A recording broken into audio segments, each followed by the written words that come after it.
वो आपके दरवाजे पे खड़े हैं, मगर आप पार्टी करने चले जाते हैं क्योंकि आप कहते हैं ये तो रूढ़िवाद है, श्राद्ध तो रूढ़िवाद है। आप कुछ भी माने, सत्य आपके मानने या मानने से ऊपर की चीज है। जब जब शक्ति अपने शिव से नहीं मिलती, वो विद्रोह करती है, उपद्रव करती है और विनाशकारी होती है। शक्ति का शिव से मिलना आवश्यक है। किसी की मृत्यु हुई 2 महीने पहले और उन्होंने तो अब नया शरीर पा लिया। अब आप पितृपक्ष में किसको पूज रहे हैं फिर? तो मत्स्य पुराण में 19वें अध्याय में ये बात आती है कि जो देह प्राप्त भी कर चुका है, जो आपका अन्न है, उसका रूपांतरण होता है अमृत तृण भोग वायु में, उसका रूपांतरण होता है जो आप ऑफर कर रहे हैं, और वो उस व्यक्ति को प्राप्त हो जाता है।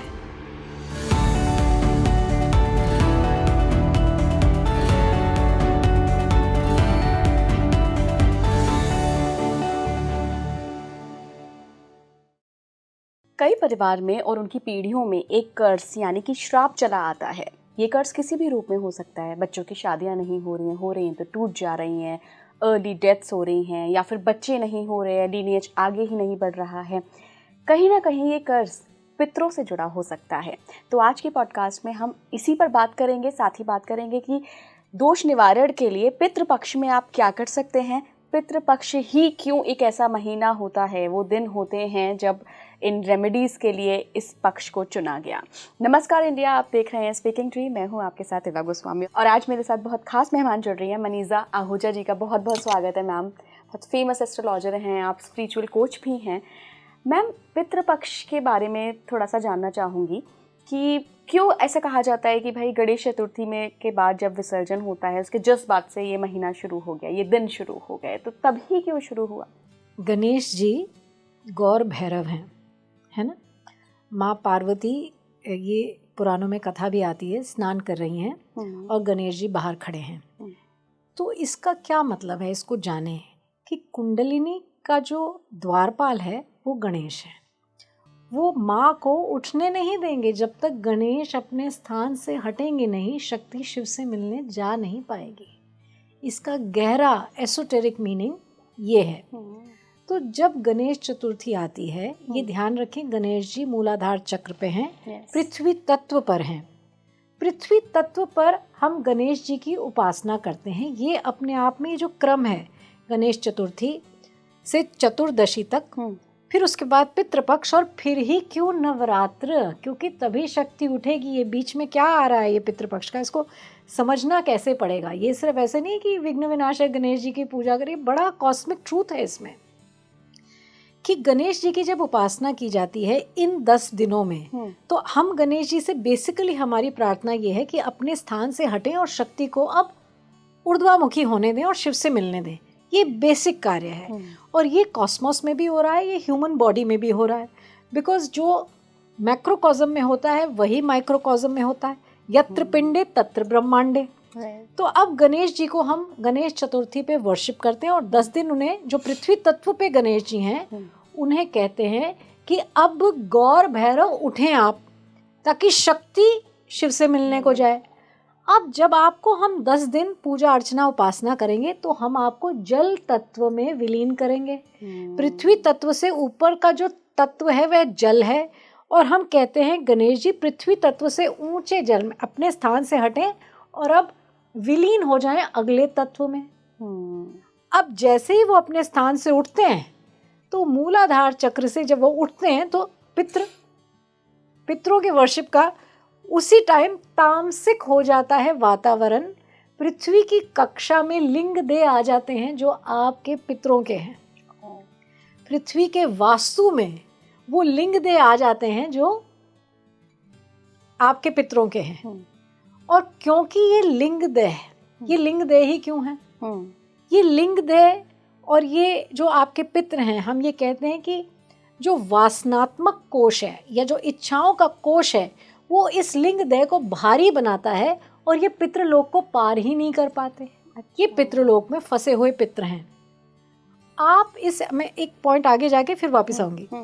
आप अपनी मंत्र उपासना पूजा अर्चना से बाह्य ऊर्जा प्रदान करेंगे इन लिंग देहों को, ताकि ये अपने वासनात्मक कोश, अब वासनाओं का जो कोश है वो भारी है, पाप भूमि से भारी, ग्रेविटेशनल पुल देता है, आगे के लोक में जा नहीं पाते।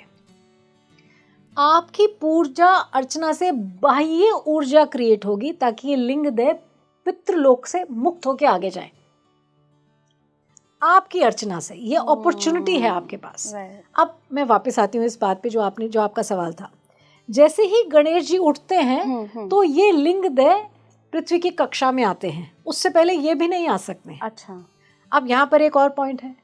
अब अगर पृथ्वी तत्व पूर्णतया जल तत्व में विलीन नहीं हुआ, जैसे कि अब फाइबर के आप गणेश जी ले लें और आप बड़े से एक गणेश जी लें, प्लास्टिक के फूलों से उनका वो करें डेकोरेशन और जाके उन्हें ओशन में छोड़ दें, तो आप कॉस्मिकली जो कॉस्मिक ट्रूथ है उसके विपरीत जा रहे हैं।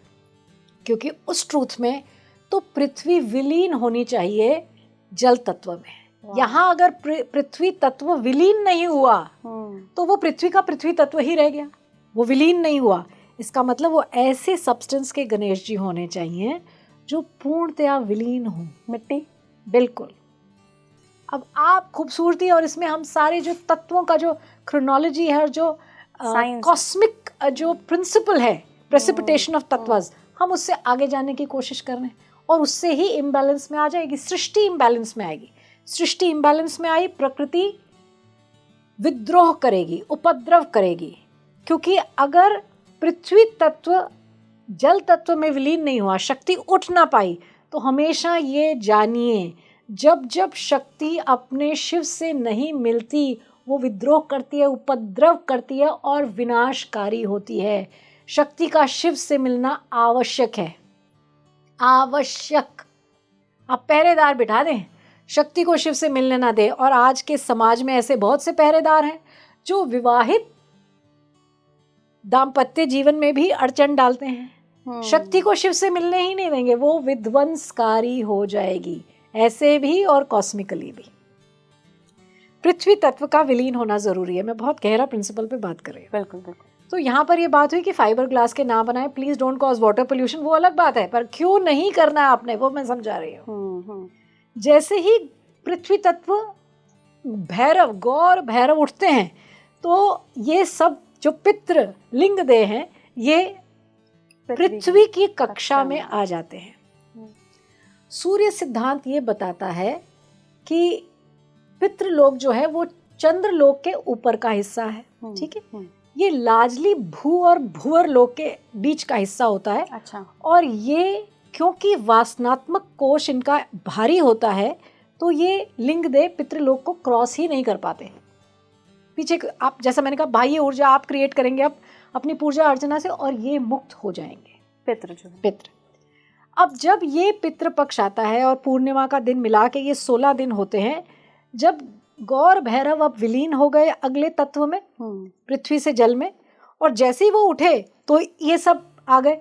जैसे ही वो उन्होंने अपना स्थान छोड़ा तो पहले ये आते हैं, फिर ये शांत करते हैं, तो अब जाकर शक्ति उठती है। इसलिए श्राद्ध अमावस्या के बाद पहला नवरात्र आता है कि अब शक्ति शिव से मिलने के लिए ऊर्ध्वगामी होगी। ये साधारण बात ही नहीं है। तो ये हुई बात कि कैसे गणेश चतुर्थी से अनंत चौदस तक हम पृथ्वी तत्व का वर्शिप करते हैं। वहीं से पितृ उठते हैं और उसके बाद शक्ति ऊर्ध्वगामी हो जाती है। और ऊर्ध्वगामी के बाद होने के बाद पावरफुल हो जाती है शक्ति। ये आप जरूर जानिए, ये प्रोसेस है। तो इन दिनों, अब श्राद्ध तो आ ही रहे हैं, मगर इन दिनों भी ये जो चतुर्थी से चौदस का पीरियड है, इसमें ज़रूर आप विघ्न विनाशक गणेश जी की उपासना करें। ये बहुत लोग नहीं जानते, मगर 32 प्रकार का आकार है गणेश जी का। 32 प्रकार के गणेश जी हैं। किन्हीं साउथ इंडियन टेम्पल्स में आपको ये 32 प्रकार दिखेंगे। जैसे कि हेराम गणेश जो कि स्वयं सिंह पर सवार हैं। There is a tantric dimension also to Lord Ganesha, ठीक है। वो कभी अघोर गणपति, हाँ, ये भी कभी और बात करेंगे। हाँ, कभी फिर वो, मगर ये बहुत माने 32 प्रकार के गणपति हैं। इन दिनों भी, ये जो 10 दिन है, इन दिन भी आप संकटनाशक गणेश स्तोत्रम, एक बड़ा ही ब्यूटीफुल स्तोत्रम है, या ओम गण गणपत्यै नमः, या ओम वक्रतुंड महाकाय सूर्यकोटि समप्रभा निर्विघ्नं कुरु मे देव सर्वकार्येषु सर्वदा। 108 बार इस मंत्र का जाप करें। ये अपने आप में आप समझे गौर भैरव को हटाएंगे, आपके अपनी स्पाइनल कॉर्ड में शक्ति ऊर्ध्वामुखी हो जाएगी। तो ये ज़रूरी है। अब जैसा कि मैंने कहा, अब हम श्राद्ध पे आ जाते हैं। हाँ, श्राद्ध पे आ जाते हैं। ये जो पितृ हैं, जैसा कि मैंने कहा, वासनात्मक ऊर्जा, इच्छाओं की वजह से ये जो भारीपन है, जो अपना लोक नहीं छोड़ पाए। और कुछ तो पितृ ऐसे हैं जो अधो योनि में जाते हैं, प्रेत योनि में चले गए, पितृलोक भी नहीं पहुंचे और भी नीचे अधम योनियों में चले गए, ऐसे भी हैं। तो इसलिए इस समय जब ये लिंग देह आते हैं तो ये अपेक्षा करते हैं आपसे कि अब आप इन्हें अन्न दें, तर्पण करें, ताकि आप मंत्र उपासना करें, ताकि इनको मिले और ये आगे जाएं। अब सनातन संस्कृति में श्राद्ध बस ऐसा रह गया है कि, आज की बात कर रही हूँ, ऐसी पद्धति नहीं थी हमारी, मगर अब ये बन गया है कि बस उस दिन एक ब्राह्मण को भोजन कराएं और आगे चलें। बहुत अच्छी बात है ब्राह्मण को भोजन कराएं, और वो तो कराना ही है आपने, मगर आप तर्पण ज़रूर करें। आप कुछ भी अगर नहीं कर सकते, आप डिसाइड करें कि मैं 7 हनुमान चालीसा करूँगा, इन 16 दिन करूँगा या करूँगी, और अपने पितरों को मैं अपने संकल्प से ये मंत्र ऊर्जा रूप में प्रदान करती हूँ। आप इसका बेनिफिट नहीं सोच सकते क्या आएगा। आपको चारों तरफ से ब्लेसिंग्स आएंगी, क्योंकि वो मुक्त होंगे तो आपको ब्लेस करेंगे। तो सिंपल तरीका तो ये कि आपने मंत्र उपासना करनी है। ये आप ना भूलें कि लेडीज़ कहें जी हम तो मेल प्रोजेनी करें, आप मंत्र कर सकते हैं। आप ज़रूर मंत्र करें। आप कहें मैं इस कुल में उत्पन्न हुई कन्या हूँ, या मैं इस कुल में उत्पन्न हुई स्त्री हूँ, या मैं अब विवाहित हूँ, अब मेरा ये गोत्र है, मैं ये करती हूँ। कहीं भी कैसे भी आपका किया गया पुण्य उन आत्माओं को गति प्रदान करेगा, चाहे वो प्रेत योनि में ही क्यों ना हो। देखिए, किसी भी योनि में होंगी वो उठेंगी वहां से। अगर प्रेत योनि से उठ के वो पितृलोक में भी चली जाएं, वो तो तब भी आपको ब्लेस करेंगी। क्योंकि पितृलोक तो इस योनि से ऊंचा है ना, वो तो पहुंच ही नहीं पाए पितृलोक। अब बहुत से लोग मुझसे अक्सर ये पूछते हैं कि कितनी आत्माएं हैं जो अभी जिन्होंने शरीर त्यागा। देखिए, जब तक शरीर है आप 3 डायमेंशनल हैं। आपने शरीर त्यागा, आप सूक्ष्म विश्व में विद्यमान हो गए, आप 2 डायमेंशनल हो गए। अब आप अगर समझें कि जो ज्ञानेंद्रियों को, जो सोलर प्लेक्सस की ज्ञानेंद्री है वो तो आंखें हैं। आप कह रहे हैं जो मेरी आंखों को दिखता है वही सत्य है, जो इसके दूर है या जो इसके परे है वह सत्य ही नहीं है। तो फिर ये आप भूल कर रहे हैं, क्योंकि ऐसी चीज़ें हैं। सूक्ष्म विश्व शब्द में इस्तेमाल कर रही हो। सूक्ष्म विश्व में तो बहुत कुछ विद्यमान है। योगी अंतरिक्ष में चित्रों को देख लेते हैं कि क्या क्या चित्र विद्यमान है। किसी व्यक्ति के भूत भविष्य में के चित्र देख लेते हैं और वहाँ से बता देते हैं ऐसा। तो सूक्ष्म विश्व में अनेक प्रकार की चीज़ें हैं। एक यंत्र है, चित्रलेखा यंत्र, जो आप ही के मस्तिष्क में है। आप जो विचार लेते हैं, आप जो विजुअल्स देखते हैं, आप जो विचारधारा देखते हैं, उस चित्रलेखा यंत्र में रिकॉर्ड होता है। ये भी आप जानें।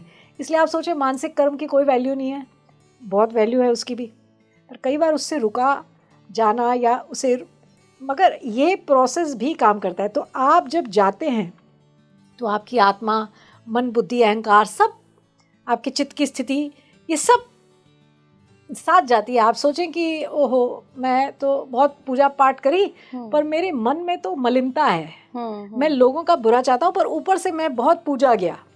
जैसे कई लोग हैं आज के, आप देखें परिप्रेक्ष्य में, तो ऐसे लोग हैं जिनके लोग बहुत कह रहे हैं आप बहुत बड़े हैं, मगर वो अंदर से मलिनता है उनके जीवन में।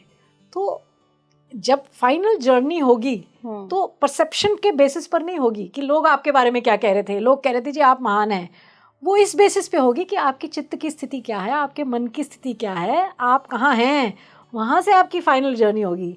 तो आधी दुनिया जो इस बात में लगी हुई है कि मैं आडंबर से बताऊं कि मैं बहुत ऊंचा हूँ, मैं बहुत संस्कारी हूँ, इससे होगा कुछ भी नहीं, अधो योनि ही प्राप्त होगी। ये एक बात है, मैंने ये बोली। अब मैं यहाँ एक इंटरेस्टिंग पॉइंट शेयर करना चाहती हूँ। बहुत से लोग पूछते हैं कि देखिए कोई 2 महीने पहले मरा, किसी की मृत्यु हुई 2 महीने पहले, और उन्होंने तो अब नया शरीर पा लिया, अब आप पितृपक्ष में किसको पूज रहे हैं फिर? क्योंकि वो तो लिंग देना ही है, वो तो ऑलरेडी किसी के घर पैदा हो चुके हैं। क्योंकि रीइंकार्नेशन की हम तो जानते, सनातन को तो पता है कि पुनर्जन्म है और ये सत्य है। और आयन स्टीवनसन की आप बुक्स पढ़ेंगे, वॉल्यूम्स करी हैं उन्होंने रिसर्च की ऑफ रीइंकार्नेशन केसेस, राइट, या this is such a detailed version. पर सनातन तो बहुत पहले से बता रहा है पुनर्जन्म है। तो अब वो कहते हैं कि जिसका पुनर्जन्म हो चुका है, आप अन्नदान से और तर्पण से उसको कैसे? तो मत्स्य पुराण में 19वें अध्याय में ये बात आती है कि जो देह प्राप्त भी कर चुका है, जो आपका अन्न है, उसका रूपांतरण होता है अमृत तृण भोग वायु में, उसका रूपांतरण होता है जो आप ऑफर कर रहे हो, और वो उस व्यक्ति को प्राप्त हो जाता है और उसके पापों का भी नाश होता है। ये मत्स्य पुराण बता रहा है। तो इन बातों को बड़ा बड़ा ध्यान से समझना है कि ये जो लिंग देह अब आ रहे हैं और आपसे अपेक्षा करते हैं, उम्मीद करते हैं कि आप हमें कुछ खाने को देंगे, आप हमें तर्पण करेंगे, आप गीता का पाठ करेंगे, हम सुनेंगे और आपके गीता के पाठ करने से हमारा उद्धार हो जाएगा। वो आपके दरवाजे पे खड़े हैं, मगर आप पार्टी करने चले जाते हैं क्योंकि आप कहते हैं ये तो रूढ़िवाद है, श्राद्ध तो रूढ़िवाद है। आप कुछ भी माने, सत्य आपके मानने या मानने से ऊपर की चीज़ है। आपने कहा मैम आपके दरवाजे पे खड़े रहते हैं, वाकई में ऐसा होता है क्या कि वो एनर्जी जो है, जो हमारे पितृ हैं, वो हमारे घर इन दिनों में रहते हैं? बिल्कुल आते हैं। एक बड़ी पुरानी प्रथा है, और जब मैं छोटी होती थी, मेरे आसपास मेरी दादी, आस पड़ोस की दादियाँ नानियाँ इस प्रथा को करती थी कि जब आखिरी अमावस होती थी तो वो एक दिया लेकर अपने घर से निकलती थी और ऐसे 500 मीटर दूर जाके उस दिए को रखती थी और कहती थी हम पितृ विदा कर रहे हैं, क्योंकि अब हम उन्हें कह रहे हैं अब आपके जाने का समय है। अच्छा। अब आप घर पे ना रहें, अब ये दिया हमने वहाँ दे दिया है, अब आप जाइए, नमस्कार, हमने पूरा काम किया। तो ये प्रथा ही आपको बता रही है कि वो दरवाज़ों पे आ जाते हैं। आपके ये मानने से कि ये रूढ़िवाद है, सत्य तो असत्य नहीं बनेगा, या सत्य तो काउच नहीं होगा, कवरिंग नहीं आएगी उसके ऊपर, सत्य तो शाश्वत है। मैम इस बारे में भी थोड़ा सा बताइए कि कई पीढ़ियों में हमने देखा है कि कोई कर्ज है कि भाई बच्चे ही नहीं पैदा हो रहे हैं, हाँ। मतलब कुल आगे नहीं बढ़ रहा है किसी भी कारण से, तो क्या ये भी कहीं ना कहीं हमारे पितरों से कनेक्टेड होता है? जी देखिए, ये कहा जाता है कि पितृ शत्रु या बहुत ही प्रिय बांधव ही आपके घर में पुत्र या पुत्री के रूप से में जन्म लेते हैं। क्यों? क्योंकि ये ऋणानुबंधन का प्रिंसिपल है, कार्मिक डेट का प्रिंसिपल है। तो जो कहीं फंसे हुए हैं, पहली बात तो वो ब्लेसिंग भी दे सकते हैं, और आपके घर में वैसे ही कोई और उनकी ब्लेसिंग मात्र से, ग्रेस से ही किसी का जन्म हो सकता है। वो स्वयं भी आते हैं, क्योंकि कार्मिक डेट तो पूरी लीनिएज में चलता है। जिन्होंने आपको पाला, अब वो कहते हैं हमें पालो, तो वो पैदा हो जाएंगे।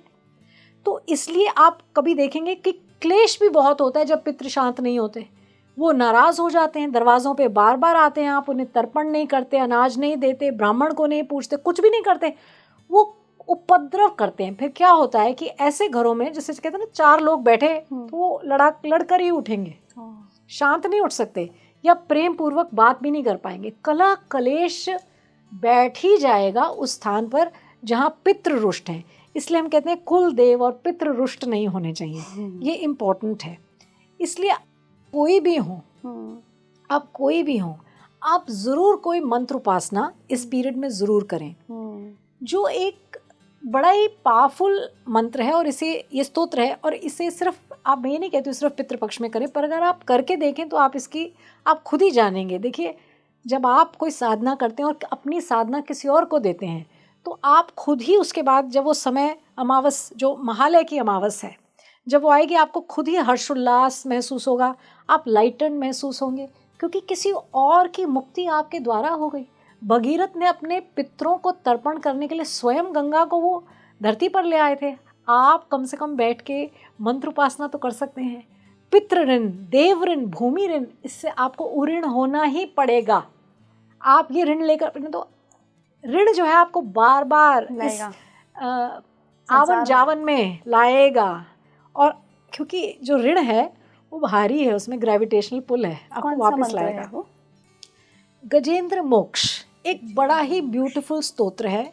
इसका जाप आप नियमित रूप से अगर एक समय पर ही करें, एक समय आप निर्धारित कर लें और पूर्णिमा से अमावस तक आप गजेंद्र मोक्ष का जाप करें, तो ये आप, और आपने संकल्प करना है मैं अपने पितरों को देता हूँ, तो आप खुद ही जान लेंगे, आपके भी आसपास कोई रस्सी बंदी होगी ना तो आप उससे मुक्त हो जाएंगे, पितरों की कृपा होगी आप पर। गीता का जाप, गीता के 18 अध्यायों को आप पढ़ें। आप कहें चलिए मैं 18 को पढ़ता हूँ, दिन 16 है, मैं 18 अध्याय पढ़ूंगा और मैं अपने संकल्प से अपने पितरों को ये देता हूँ। इसमें एक और पद्धति है, गीता का जो 7वां अध्याय है, 7th, उस स्पेसिफिकली कहा गया है पितृपक्ष में पढ़ने के लिए। आप कहें तो आप 16 दिन आप 7वां अध्याय पढ़ सकते हैं या पूरी गीता पढ़ें। भगवान दत्तात्रेय के मंत्र को किया जा सकता है, दत्तात्रेय स्तोत्रम किया जा सकता है। दिगंबरा दिगंबरा श्रीपाद वल्लभ दिगंबरा, दत्तात्रेय के अनेक मंत्र हैं। ओम द्रांग दत्तात्रेयाय नमः, दत्तात्रेय स्तोत्र कर सकते हैं आप। दत्तात्रेय सद्गुरु हैं, गुरुओं के गुरु हैं। जब गुरु भी गलती करते हैं तो दत्तात्रेय उन्हें टोकते हैं और उन्हें सुधारते हैं। ये गुरुओं के गुरु हैं, सद्गुरु हैं। देवी अनुसुईया के पुत्र हैं और ब्रह्मा विष्णु महेश का समागम है भगवान दत्तात्रेय में। दत्तात्रेय जी का वर्शिप इस समय में किया गया, बहुत आपको फल देगा। आप इस साधना को कितना गहरा करते हैं। आप कहते हैं कि मैं 3 माला करूंगा दत्तात्रेय मंत्र की, या दत्तात्रेय स्तोत्रम करूंगा, ये हनुमान चालीसा 7 बार पढ़ूं, गजेंद्र मोक्ष करूं, गीता, ये आपके पास विकल्प हैं, आप ये कर सकते हैं। मगर साधना, मंत्र, ऊर्जा ज़रूर क्रिएट करें, क्योंकि ऐसी अपॉर्चुनिटी ज़िंदगी में बार बार नहीं आएगी। आपका जीवन कितना है, साल में एक बार ही आ रहा है कोई आपके दरवाजे पर, और दरवाजे पर आए हुए व्यक्ति को खाली हाथ नहीं भेजना चाहिए, कभी भी नहीं भेजना चाहिए। और ये तो आपके पितर हैं। एक और सवाल, खुले दिल से इनको दें।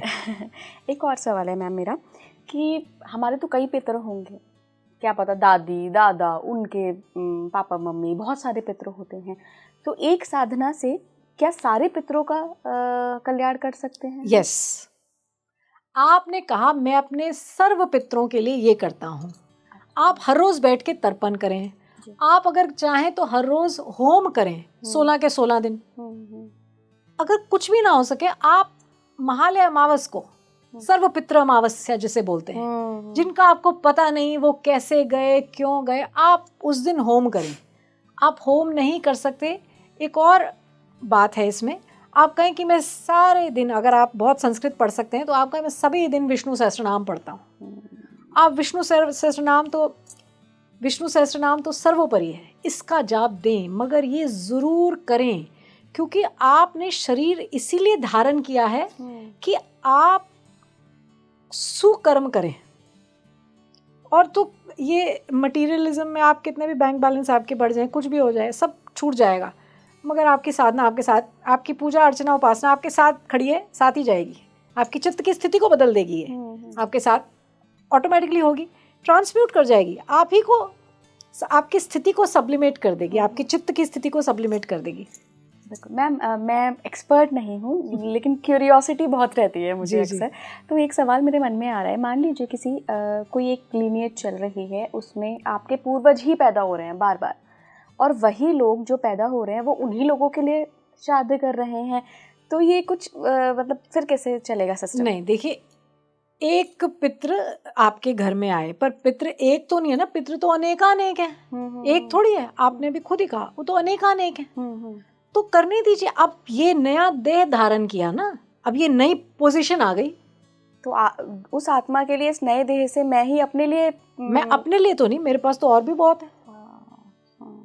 देखिए, ये मेरा जो ये डीएनए का भी अपना एक छोटा सा यूनिवर्स है, तो बहुतों के लिए काम हो रहा है, तो वो उन लोगों को भी लगेगा। बिल्कुल लगेगा। दूसरा सवाल मेरा ये है ना, कि कई बार ऐसा हम देखते हैं कि जो हमारे पेरेंट्स हैं उन्होंने श्राद्ध कर दिया, लेकिन जो उनके बच्चे हैं, उनकी भी अब अपनी फैमिली है, अपने बच्चे हैं, वो लोग नहीं करते कि मम्मी पापा ने तो कर दिया, तो इसमें भी कहीं कुछ? मैं ये कहूँगी कि सबको मंत्रोपासना तो ज़रूर करनी चाहिए, कुछ और नहीं तो सर्व पितृ अमावस में जाके ज़रूर ब्राह्मण को आप भोजन और जो भी आपने दान करना है वो ज़रूर करें, क्योंकि कुछ ऋण तो आपके ऊपर भी है ना। आत्मा तो अलग अलग है, सब लोग अपने अलग आते हैं और अलग ही जाते हैं। तो आप भी अपने ऋण से ऊर्ऋण हो जाएं, मुक्त हों अपने ऋण से। तो कुछ भी नहीं तो आप तो घर बैठे भी उपासना कर सकते हैं कि मैं इस पितृपक्ष में ये करता हूँ, ये उपासना करके अपने पितरों को देता हूँ। मैं कहती हूँ it is such a beautiful thing कि आपने किसी और को अपनी मंत्र ऊर्जा दी। आज आपके पास देह है, आप मंत्र ऊर्जा क्रिएट कर सकते हैं,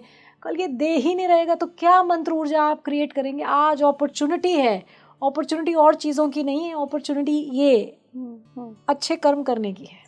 अच्छा मैम, हम कहते हैं कि जो भी हम इस शरीर से कर्म करते हैं वो आत्मा के कर्म होते हैं, मतलब आत्मा को लगते हैं। आप जैसे कर्म करेंगे आपकी आत्मा वैसे ही होगी। अच्छे कर्म करेंगे तो एक पवित्र आत्मा होगी, बुरे करेंगे तो एक इविल स्पिरिट रहेगी, आपकी आत्मा दूषित हो जाएगी। तो क्या कई पितृ ऐसे भी होते हैं जिनकी आत्मा दूषित होती है? बिल्कुल, देखिए जो पितृलोक में फंसे हैं कुछ तो उनमें भी दोष है। मैं दूषित शब्द नहीं बोलूँगी, मैं कहूँगी कुछ तो उनमें दोष था या ऐसी वासनाएं थी, ऐसी इच्छाएं थी जो तृप्त नहीं हुई, वो बैठे हैं वहीं पर, आगे नहीं जा सके। और जो उनसे भी लोअर अधम योनि में गए, जिन्होंने बहुत ही किसी की प्रॉपर्टी हड़प ली, किसी का कुछ मेजर गलत कर दिया। आप देखते हैं आजकल, आप देखें, आप इतने न्यूज़ में इतने लोग इतना सब कुछ कर रहे हैं कुकर्म, तो उनको तो फिर अब वो तो अधम योनि में जाएंगे। जब उनकी प्रोजनी आगे देखेगी तो वो तो फिर मुश्किल हो जाता है ना इन लोगों के लिए, इन लोगों को शांत करना। आप देखेंगे कई बार बहुत से लोग आपको कहेंगे कि उनको स्वप्न आया कि जी मुझे आइसक्रीम खिलानी है किसी को, तो वो किसी को जो पसंद था ना खाने में, वो आपको स्वप्न आएगा कि ये खिलाओ। मैं इन्हीं पे आ रही थी कि क्या कुछ संकेत भी देते हैं पितृ? 100% संकेत होते हैं। और ये बात मैं यहाँ पर एक बड़ा इंपॉर्टेंट बात बोलूँगी। श्राद्ध में आपके घर कोई अकस्मात आ जाए, पितृ लिंग दे किसी भी शरीर को धारण करके आ सकता है। आप वैसे भी अतिथि देवो भव, इस समय तो बिल्कुल अतिथि देवो भव, वैसे भी अतिथि देवो भव ही है। तो आप बड़े अच्छे से सबका सत्कार करें और खिलाएं, क्योंकि कौन किस शरीर में श्राद्ध में कोई अकस्मात ही आ गया तो जान लें कुछ ज़रूर बड़ा आदर सत्कार जो आपको देना है, खिलाना है, बहुत अच्छे से खिला के भेजें। वैसे भी अच्छे से ही खिलाएं। अगर पितृ संतुष्ट नहीं है तब भी कोई संकेत देते हैं क्या? देखिए, क्लेश जब घरों में होता है तो ये पितरों की असंतुष्टि से ही होता है। जैसे मैंने कहा कि 4 लोग एक साथ बैठ के ना खाना खा पाएंगे, ना बात कर पाएंगे, या विवाह ही नहीं हो रहे, उस घर में किसी का विवाह नहीं होता, जिसका होता है वो टूट जाता है। तो यहाँ भी एक संकेत है, ठीक है। कुंडलियों में भी इसे देखा जाता है, नवम भाव से भी इसको देखते हैं।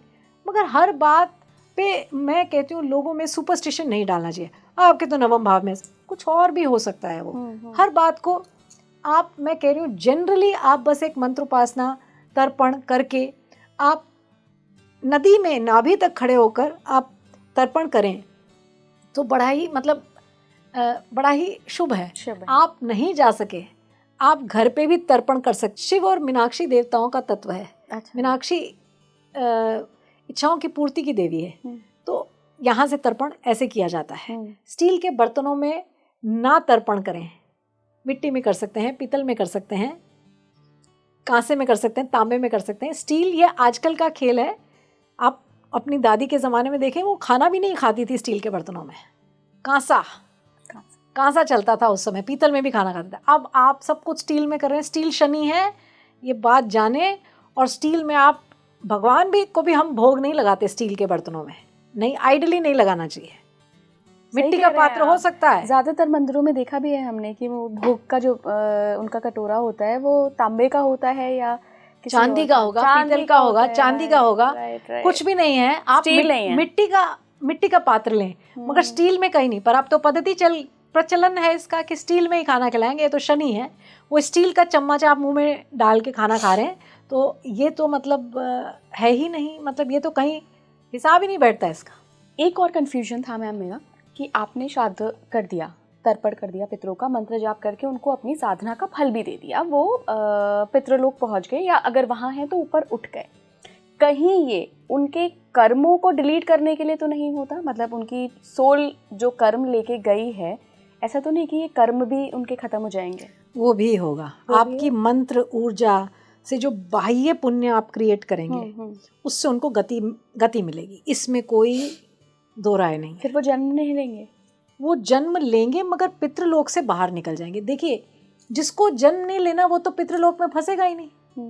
पितृलोक में तो वही फंसेगा जिसकी प्रॉब्लम, जिसके कर्म में या इच्छाएं अतृप्त रह गई, जिसको अभी भी वासनाएं थी, जो कहता मैं मरना ही नहीं चाहता, जिसको अभी भी मतलब, नहीं तो वो तो जिसने आना ही नहीं है वो तो पितृलोक में फंसेगा ही नहीं। वो तो फिर आवन जावन की स्थिति को जो पार कर दे वो तो योगी होता है। वो तो कभी कभार कोई विरला ही आता है। मतलब मैं ये नहीं कहती कि विरला ही आता है, मगर कलयुग में तो वो विरला ही है ना। तो वो व्यक्ति जो आवन जावन को पार कर दे वो तो योगी है। जो पितृलोक में फंसा है वो तो साधारण मनुष्य है जो अपनी वासनाओं में फंसा हुआ है। आपके वर्शिप से उसका आवन जावन खत्म हो जाए तो वो आपके वर्शिप से वो व्यक्ति योगी नहीं हो सकता, मगर पितृलोक से मुक्त हो जाएगा। यही पूछ रही थी मैं कि कर्मा डिलीट नहीं कर सकते आप? नहीं, कुछ दुष्कर्म तो डिलीट होगा, दुष्कर्म होंगे, कुछ डिलीट होगा, तभी तो पितृलोक से उठ जाएगी वो आत्मा। फिर कहाँ जाएगी पितृलोक से उठकर? वो दोबारा आ सकती है, वो किसी और लोक में जा सकती है, वो भूलोक में आ सकती है, दैट डिपेंड्स। अच्छा, कई बार ऐसा होता है मैम कि हमें पर्टिकुलरली पितृ पक्ष में ही पितरों के सपने आते हैं। हम कभी अपनी किसी दादी बाबा को देख लेते हैं, नानी नाना को देख लेते हैं, तो ऐसा क्यों होता है? या फिर ये कहीं सबकॉन्शियस माइंड में है? कि ये सबकॉन्शियस माइंड में नहीं है। मैंने पहले ही कहा कि लिंग देह पृथ्वी की कक्षा में और वास्तु में जैसे गणेश जी अपना स्थान छोड़ते हैं, पहले ये लोग आते हैं। तो जब ये लोग आएंगे तो स्वप्न में, क्योंकि अब आपके पास आ गए तो आपके स्वप्न में आ सकते हैं। अब ज़्यादा आसानी से आपको ऐसे संकेत मिलेंगे कि अभी यहाँ मत जाओ, यहाँ जाओ, ये नहीं तो कोई आ जाएगा कि मुझे ये खिला दो। आप नहीं सोच रहे होंगे पर आपके हाथ से हो जाएगा, क्योंकि वो करा लिया जाएगा। मैम, एक सपना जो कई बार कई लोगों को आता होगा कि उनके कोई पितृ हैं या कोई उनके पूर्वज हैं, वो उनके सपने में आ रहे हैं और उनको बार बार कोई चीज़ मांग रहे हैं उनसे। मान लीजिए कोई महिला है तो साड़ी मांग रहे हैं, कुछ खाने की चीज़ मांग रहे हैं, पैसे मांग रहे हैं। ज़रूर देना चाहिए। दे दो, बिल्कुल दो। सपने में अगर मांग रहे हैं तो वो व्यक्ति सामने आ जाएगा, नहीं तो मंदिर में आप दे दें। अच्छा, दान कर दे। वो देना चाहिए, बिल्कुल देना चाहिए। एक सुपरस्टिशन ये है मैम कि अगर आपने सपने में पैसे दे दिए तो मतलब पितृ बुरा करेंगे। नहीं, सपने में आपने पैसे नहीं दिया, आपने कुछ दान एक मंदिर में कर दिया कि जो मैंने स्वप्न देखा था मैं वो यहाँ देता हूँ। आपने सब कुछ, वो वर्चुअल हो रहा है, आपने सब कुछ वर्चुअल नहीं करना। आपने अनाज सचमुच में बनाना है और देना है। आपने सचमुच में तर्पण ऐसे करना है, आपने सचमुच में नाभि तक जल में खड़े होना, आपने जाप करना है। आपको भगवान ने ये पंच तत्व आपको प्राणवायु दे रहे हैं। आप अपनी ऊर्जा से मंत्र पढ़ सकते हैं, अपनी रीढ़ की हड्डी सीधी रख के आसनस्थ हो सकते हैं। आज आप 3 डायमेंशन में हैं। राइट। अपने आप को उऋण कर लें। किसी को अगर मैम पैसे की बहुत दिक्कत आ रही है, पैसा कुछ भी कर रहे हैं नहीं आ रहा है या टिक नहीं रहा है, बहुत ज़्यादा कर्जा चढ़ा हुआ है या फिर बीमारी बहुत है, हेल्थ ख़राब चल रही है, करियर रिलेटेड इश्यूज़ हैं, क्या उसके लिए ये पितृपक्ष एक अपॉर्चुनिटी हो सकती है इन सब परेशानियों को ख़त्म करना? देखिए, कई बार ये ज़रूरी नहीं होता कि आप पर जो प्रारब्ध कर्म आया है वो पितरों के नाराज़गी से आया है। फिर तो आप कहेंगे मेरी ज़िंदगी में जो भी खराबी है वो पितरों के कारण है। ऐसा नहीं है, आपका अपना प्रारब्ध कर्म हो सकता है। इसमें ऐसा कर सकते हैं कि जैसे लिंगाष्टकम एक ऐसा स्तोत्र है, जब आप कर्जे में डूब जाएं, आपका पैसा फंसा हो, तो लिंगाष्टकम स्तोत्र का जाप उस फंसे पैसे को ले आता है। अब इसको आप किसी भी शनिवार को कर सकते हैं और श्राद्ध पक्ष में जब आप करेंगे, आप ये नहीं कहेंगे मेरा पैसा, आपको तो ये पितरों को देना है आपने ये। फिर वो इससे सिर्फ ये नहीं काम होगा, और भी बहुत सी चीजें हो जाएंगी। आपने तो ऊर्जा दे दी, अब मंत्र ऊर्जा, पर पैसा फंसा हो, आप डेट में हो, तो लिंगाष्टकम, इसमें तिल के तेल की धार महादेव पर, शिवलिंग पर छोड़ते हैं। लिंगाष्टकम, ऋण मोचन मंगल स्तोत्रम, ये पाठ भी आप कर सकते हैं, मगर अपना फायदा नहीं सोचें इसमें। तो आपने पितरों को ऊर्जा देके उनको गति देनी है, तो वो खुश हो के आपको वो जो भी वरदान दें। पर ये वैसे उपाय आप सिर्फ श्राद्ध के अलावा भी कर सकते हैं। ऋण मोचन मंगल स्तोत्रम, लिंगाष्टकम, ये ऐसे उपाय हैं जो फंसे पैसे को निकालते हैं।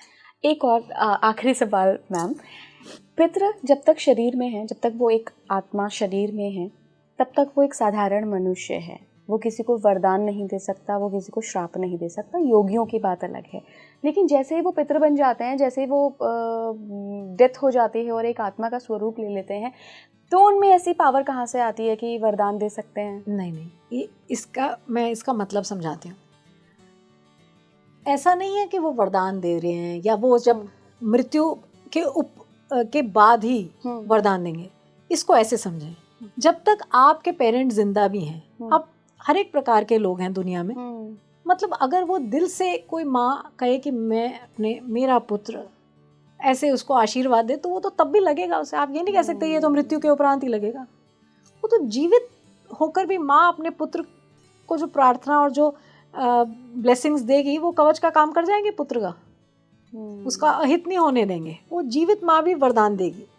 अब यहाँ हम कह रहे हैं कि एक आत्मा है आपकी डीएनए लाइन की, वो परेशान हो रही है, परेशान है, मैं पितृलोक में फंस गई हूँ, फंस गया हूँ, फंसी हुई है।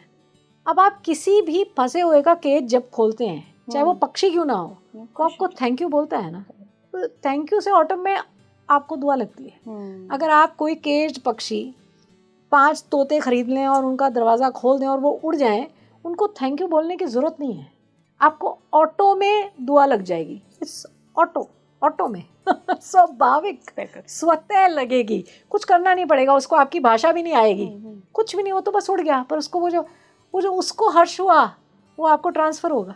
आपका कर्म है ना, आपने अपना पैसा दिया, उसको छुटकारा दिया, छुटकारा अपने आप में आपने पुण्य कर्म क्रिएट कर दिया। और अगर प्रेत योनि में फंसे पितर हमें परेशान करें, तब फिर क्या करें? देखिए, कई बार तो ऐसे केसेस होते हैं जब वो बहुत ही ज़्यादा परेशानी के, तो कई बार तो वो आके मांगते हैं कि जैसे कहते हैं कि ये हमारा स्थान है या उपद्रव। फिर वो कई बार तो इसमें आपको कोई गुरु भी आपकी मदद कर सकते हैं, बड़े गुरु हैं जो आपको गाइड कर सकते हैं। क्या करें? जो सिद्ध लोग हैं वो आपको गाइड कर सकते हैं कि क्या करें। पर आप श्राद्ध तो कर ही दें, आपको संकेत आ रहे हैं, आप जो वो चाह रहे हैं वो आप करें और छूटें। छूटना है और ऊर्ध्वगामी होना है, जीवन का बस यही है। आप वो खाएं, आप वो पहने, आप वो करें जो आपको ऊर्ध्वगामी बनाए, फिर वो कुछ भी हो, ऊर्ध्वगामी होना है, आपको छूटना है। हाँ, बहुत बहुत धन्यवाद मैम जुड़ने के लिए। वाकई में श्राद्ध पक्ष के बारे में बहुत अलग, बहुत नई जानकारी थी। एंड आई होप कि आप इस श्राद्ध पक्ष का पूरी शिद्दत के साथ फ़ायदा उठाएं और अपने पूर्वजों को, अपने पितरों को एक ऊर्ध्वगामी प्रोसेस दें और वो ऊपर उठ जाएं। जुड़े रहिए स्पीकिंग ट्री के साथ। नमस्कार।